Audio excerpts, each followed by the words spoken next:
नमस्कार दोस्तों, स्वागत है आपका साहित्य सोपान के YouTube चैनल पर।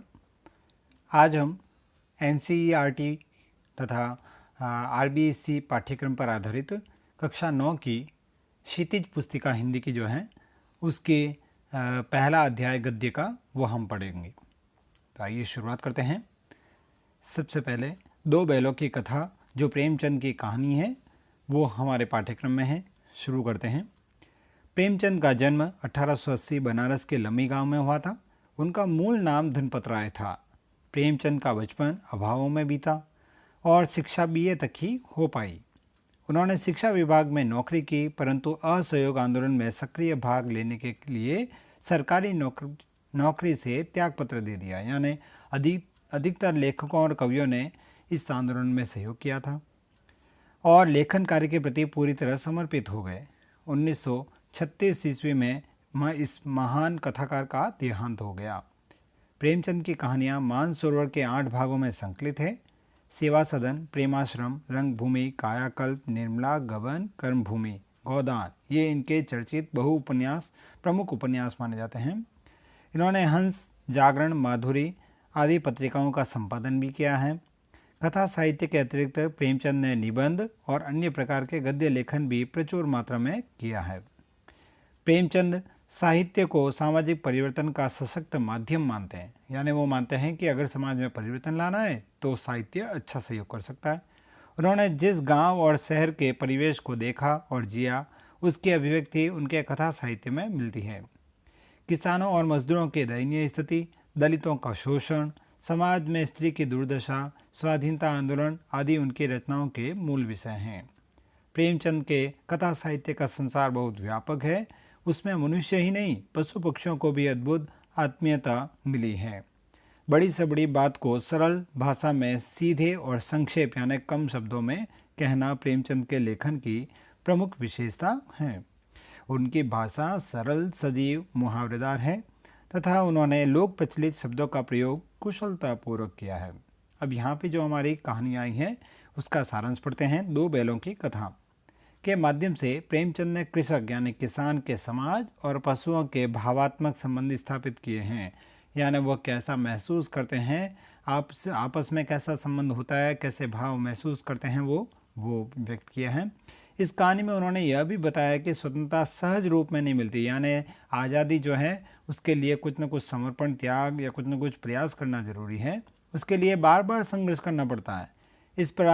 इस प्रकार परोक्ष रूप से यह कहानी आज़ादी के आंदोलन की भावना से जुड़ी है। यानी उस समय के माहौल को आधार मानकर यह कहानी लिखी गई है। इसके साथ ही इस कहानी में प्रेमचंद ने पंचतंत्र और हितोपदेश की कथा परंपरा का उपयोग और विकास भी किया है। अब यहाँ से हम मूल कहानी पढ़ते हैं। दो बैलों की कथा। जानवरों में गधा सबसे ज़्यादा बुद्धिहीन समझा जाता है। हम जब किसी आदमी को पढ़ यानी बिल्कुल अलग दर्जे का बेवकूफ़ कहना चाहते हैं तो उसे गधा कहते हैं। गधा सचमुच बेवकूफ़ है या उसके सीधेपन, उसके निरापद सहिष्णुता यानी वो सहन कर लेता है ने उसे यह पदवी दे दी है, इसका निश्चय नहीं किया जा सकता। गाय सींग मारती है। ब्याई हुई यानी जिसका बछड़ा जन्मा होता है वह गाय तो अनायास ही बिना कोई बात के ही सिंहनी का रूप धारण कर लेती है यानी वो बहुत मारती है। कुत्ता भी बहुत गरीब जानवर है, लेकिन कभी कभी उससे भी क्रोध आ ही जाता है, किंतु गधे को कभी क्रोध करते नहीं सुना न देखा। जितना चाहो गरीब को मारो, चाहे जैसी खराब सड़ी हुई घास उसके सामने डाल दो, उसके चेहरे पर कभी असंतोष की छाया न दिखाई देगी। वैशाख में एक बार चाहे एक आध बार कुलेल यानी अपनी आवाज़ निकाल लेता है वो, पर हमने तो उसे कभी खुश होते नहीं देखा। उसके चेहरे पर एक विषाद यानी थोड़ी तनाव जैसी स्थिति स्थायी रूप से छाया रहता है। सुख दुख हानि लाभ किसी भी दशा में उसे बदलते नहीं देखा।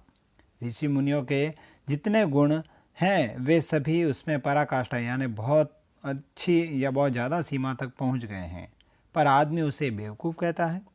सद्गुणों का इतना अनादर कहीं नहीं देखा। कदाचित सीधापन संसार के लिए उपयुक्त नहीं है। देखिए ना, भारतवासियों की अफ्रीका में क्या दुर्दशा हो रही है। क्यों अमेरिका में उन्हें घुसना नहीं दिया जाता? बेचारे शराब नहीं पीते, 4 पैसे कुछ समय के लिए बचा कर रखते हैं, जी तोड़कर काम करते हैं, किसी से लड़ाई झगड़ा भी नहीं करते, 4 बातें सुनकर गम खा लेते हैं, यानी कुछ भी नहीं कहते वो, फिर भी बदनाम हैं। कहा जाता है वे जीवन के आदर्श को नीचा करते हैं। अगर वे भी ईंट का जवाब पत्थर से देना सीख जाते तो शायद सभ्य कहलाने लगते। जापान की मिसाल सामने है। एक ही विजय ने उसे संसार की सभ्य जातियों में गण्य बना दिया। यहाँ पे विजय की बात हो रही है, विश्व युद्ध जब हुआ था उसकी बात। लेकिन गधे का एक छोटा भाई और भी है जो उससे कम ही गधा है, और वह है बैल। जिस अर्थ में हम गधे का प्रयोग करते हैं, कुछ उसी से मिलते जुलते अर्थ में बछिया के ताऊ का भी प्रयोग करते हैं। कुछ लोग बैल को शायद बेवकूफ़ों में सर्वश्रेष्ठ कहेंगे, मगर हमारा विचार ऐसा नहीं है। बैल कभी कभी मारता भी है, कभी कभी अड़ियल बैल भी देखने में आता है, और भी कई रीतियों से में अपना असंतोष प्रकट कर देता है। अतएव उसका स्थान गधे से नीचा है। जूरी काछी, यहाँ से पात्र शुरू हो रहे हैं। जूरी काछी के दोनों बैलों के नाम थे हीरा मोती। दोनों पछाई जाति के थे, देखने में सुंदर, काम में चौकस, डील में ऊंचे। बहुत दिनों साथ रहते रहते दोनों में भाईचारा हो गया था। दोनों बैलों में दोनों आमने सामने या आसपास बैठे हुए एक दूसरे से मूक यानी बिना कोई भाषा के ही बिना बोले भाषा में विचार विनिमय यानी लेन देन करते थे। एक दूसरे के मन की बात कैसे समझ जाता था हम नहीं कह सकते। अवश्य ही उनमें कोई ऐसी गुप्त शक्ति थी जिससे जीवों में श्रेष्ठता का दावा करने वाला मनुष्य वंचित है, यानी वह शक्ति तो मनुष्य में भी नहीं। दोनों एक दूसरे को चाट कर और सूंघ कर अपना प्रेम प्रकट करते। कभी कभी दोनों सींग भी मिला लिया करते थे, विग्रह के नाते नहीं, यानी लड़ाई के नाते नहीं, केवल विनोद के लिए, मजाक करने के लिए, आत्मीयता के भाव से। जैसे दोस्तों में घनिष्ठता होती है, धोल धप्पा होने लगता है। इसके बिना दोस्ती कुछ फुसफुसी, कुछ हल्की सी रहती है, जिस पर ज़्यादा विश्वास नहीं किया जा सकता। जिस वक्त ये दोनों बैल हल या गाड़ी में जोत दिए जाते और गर्दन हिला हिला कर चलते, उस वक्त हर एक की यही चेष्टा होती कि ज़्यादा से ज़्यादा बोझ मेरी ही गर्दन पर रहे। दिन भर के बाद दोपहर या संध्या को जो दोनों खुलते तो एक दूसरे को चाट चूट कर अपनी थकान मिटा लिया करते थे। नांद, जहाँ पर चारा या घास वगैरह डाली जाती हैं, नांद में खली भूसा पड़ जाने के बाद दोनों साथ उठते, साथ नांद में मुंह डालते और साथ ही बैठते। एक मुंह हटा लेता तो दूसरा भी हटा लेता था। संयोग की बात है कि जूरी ने एक बार गोइया ने बैलों की जोड़ी को ससुराल भेज दिया।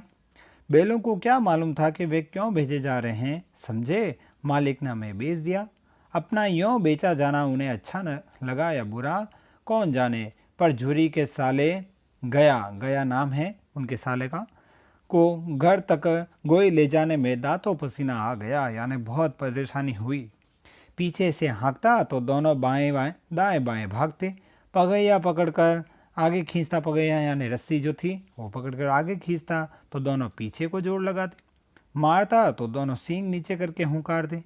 अगर ईश्वर ने उन्हें वाणी दी होती तो झूरी से पूछते, तुम हम गरीबों को क्यों निकाल रहे हो? हमने तो तुम्हारी सेवा करने में कोई कसर नहीं उठा रखी है।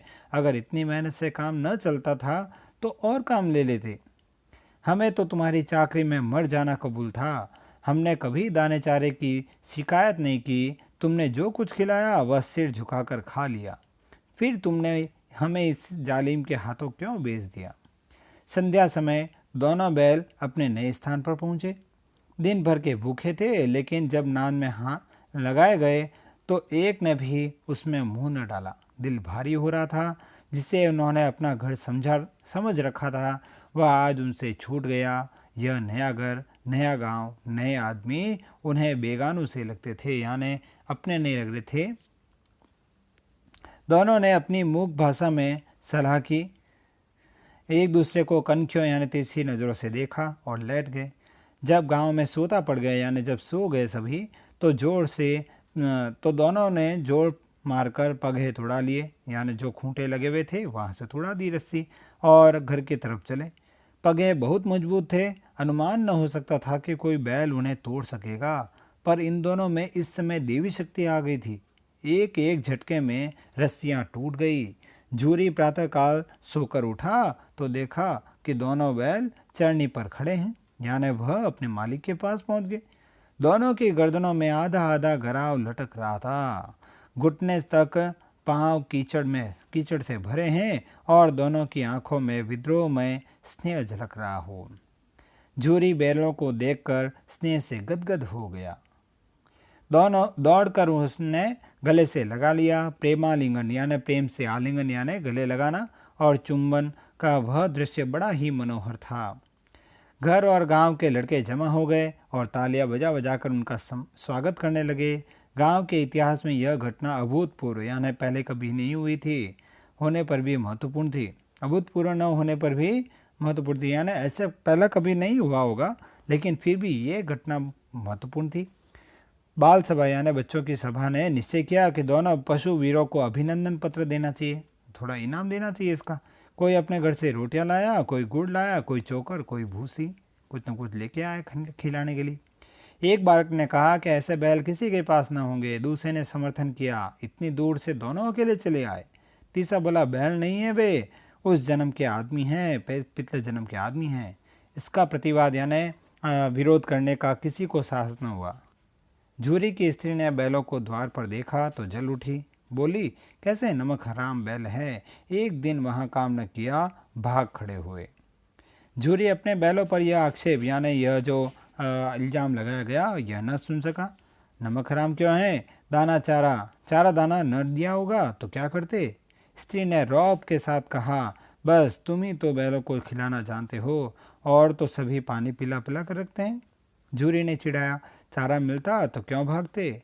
स्त्री चिड़ी, भागे इसलिए कि वे लोग तुम जैसे बुद्धों की तरह बैलों को सहलाते नहीं, खिलाते हैं तो रगड़ कर जोतते भी हैं।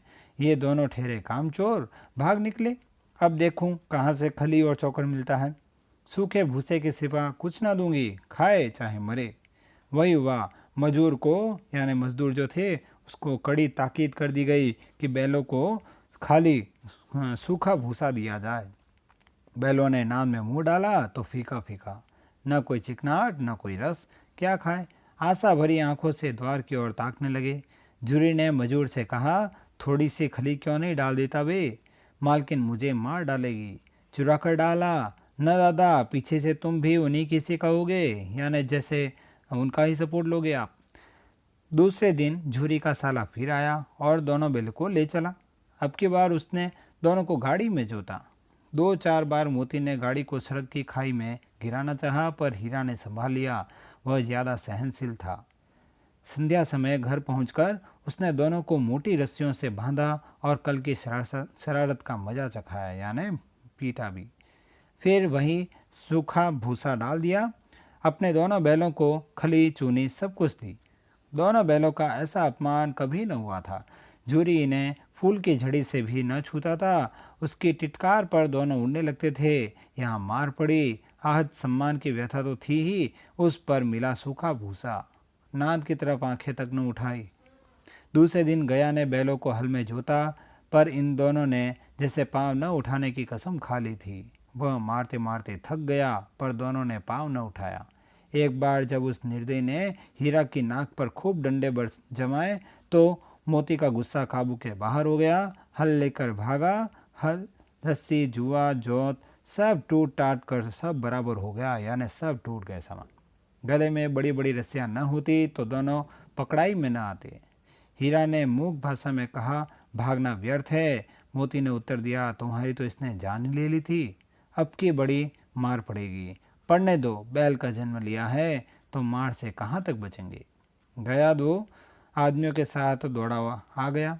दोनों के हाथों में लाठियाँ थी। मोती बोला, कहो तो दिखा दूँ कुछ मजा, मैं भी लाठी लेकर आ रहा है। हीरा ने समझाया, नहीं भाई, खड़े हो जाओ, मुझे मारेगा तो मैं भी एक एक को गिरा दूंगा, 1-2 को गिरा दूंगा। नहीं, हमारी जाति का यह धर्म नहीं है। मोती दिल में ऐंठ कर रह गया।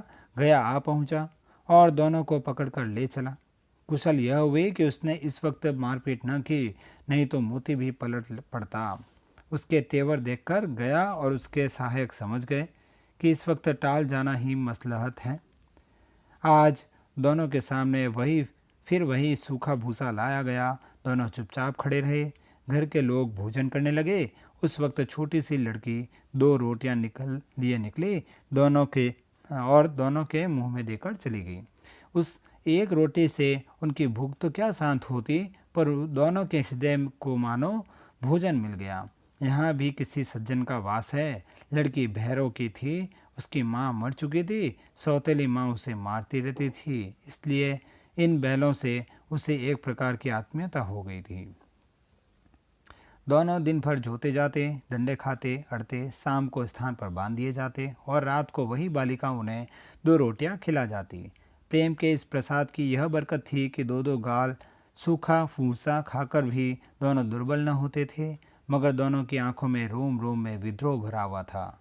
एक दिन मोती ने मूक यानी बिना बोलने भाषा में कहा कि अब तो नहीं सहा जाता हीरा, क्या करना चाहते हो? एक आध को सींगों पर उठाकर फेंक दूंगा, लेकिन जानते हो वह प्यारी लड़की जो हमें रोटियां खिलाती है उसी की लड़की है, जो इस घर का मालिक है। यह बेचारी अनाथ न हो जाएगी तो मालकिन को न फेंक दो, वही तो उस लड़की को मारती हैं। लेकिन औरत जात पर सींग चलाना मना है, यह भूले जाते हो? तुम तो किसी तरह निकलने ही नहीं देते। बताओ, तोड़ा कर भाग चलें? हाँ, यह मैं स्वीकार करता हूँ, लेकिन इतनी मोटी रस्सी टूटेगी कैसे? इसका एक उपाय है, पहले रस्सी को थोड़ा चबा लो, फिर झटके में जाती हैं। रात को वह बालिका रोटियां खिलाकर चली गई। दोनों रस्सियां चबाने लगे, पर मोटी रस्सी मुंह में न आती थी। बेचारे बार बार जोर लगा कर रह जाते थे। सहसा घर का द्वार खुला और वही लड़की निकली। दोनों सिर झुकाकर उसका हाथ चाटने लगे। दोनों की पूंछें खड़ी हो गई। उसने उनके माथे सहलाए और बोली, खोले देती हूँ, चुपके से भाग जाओ, नहीं तो यहाँ लोग मार डालेंगे। आज घर में सलाह हो रही है कि इनकी नाकों में नाथ डाल दी जाए। उसने ग्राव खोल दिया यानी रस्सी खोल दी, पर दोनों चुपचाप खड़े रहे। मोती ने अपनी भाषा में पूछा, अब चलते क्यों नहीं? हीरा ने कहा, चले तो, लेकिन कल इस अनाथ पर आफत आएगी, सब इसी पर संदेह करेंगे। सहसा बालिका चिल्लाई, दोनों फूफा वाले बैल भागे जा रहे हैं। ओ दादा दादा, दोनों बैल भागे जा रहे हैं, जल्दी दौड़ो। गया हड़बड़ा कर भीतर से निकला और बैलों को पकड़ने चला। वे दोनों भागे। गया ने पीछा किया और भी तेज हुआ। गया ने शोर मचाया, फिर गांव के कुछ आदमियों को भी साथ लेने के लिए लौटा। दोनों मित्रों को भागने का मौका मिल गया। सीधे दौड़ते चले गए, यहाँ तक कि मार्ग का ज्ञान न रहा। जिस परिचित मार्ग से आए थे उसका यहाँ पता न था। नए नए गांव मिलने लगे थे। तब दोनों एक खेत के किनारे खड़े होकर सोचने लगे, अब क्या करना चाहिए। हीरा ने कहा, मालूम होता है राह भूल गए। तुम भी बेतहाशा भागे, वही उसे मार गिराना था। उसे मार गिराते तो दुनिया क्या कहती? वह अपना धर्म छोड़ दे, लेकिन हम अपना धर्म क्यों छोड़े? दोनों भूख से व्याकुल हो रहे थे। खेत में मटर खड़ी थी, यानी मटर की फसल खड़ी थी। चढ़ने लगे, रह रह कर आहट ले लेते थे कि कोई आता तो नहीं है। जब पेट भर गया तो दोनों ने आज़ादी का अनुभव किया तो मस्त होकर उछलने कूदने लगे। पहले दोनों ने डकार ली, फिर सींग मिलाए और एक दूसरे को ठेलने लगे, यानी थोड़ा मजाक करने लगे। मोती ने हीरा को कई कदम पीछे हटा दिया, यहाँ तक कि वह खाई में गिर गया। तब उससे भी क्रोध आया, संभल कर उठा और फिर मोती से मिल गया। मोती ने देखा खेल में झगड़ा हुआ जाता है तो किनारे हट गया। तो इस अंश में हम यहाँ तक पढ़ेंगे। अगले वीडियो में हम इस कहानी का अगला भाग पढ़ेंगे। यदि वीडियो पसंद आए तो इसे लाइक ज़रूर करें और अपने सुझाव कमेंट बॉक्स में देना न भूलें। साथ ही यदि आपने अब तक इस चैनल को सब्सक्राइब करने किया है तो ज़रूर सब्सक्राइब करें और वीडियो को शेयर करें। धन्यवाद।